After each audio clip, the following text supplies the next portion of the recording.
Voi avete visto che c'è stato il divorzio tra Fini e Berlusconi? La gente si felice, ma quella è già una cosa che già si sapeva, che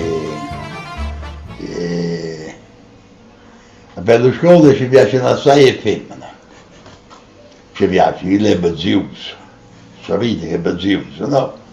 Chi è mascolo invece, allora servono a arrasare forza perché fino a Berlusconi a posto di fare che per i paesi si trova qualche cosa, che chi è più giovane non fa, guardate, Berlusconi, ci piace le femmine.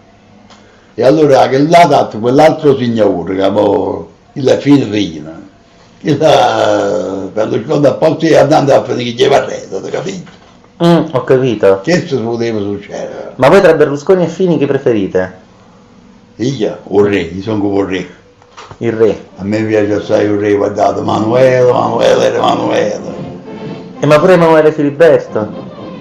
No, che uno voto. Quello che cantava Italia Amore Mio. Ma Roma te da chi là dovrebbe mettere proprio il dito buono per sia buono.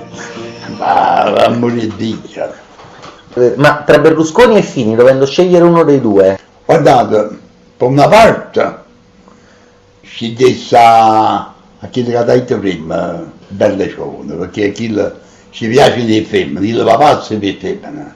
Fini ci mette come guerra, forse più meglio diciamo come guerra. Chi là invece, come già dice, a Napoli ci mette un cavattiere, capito?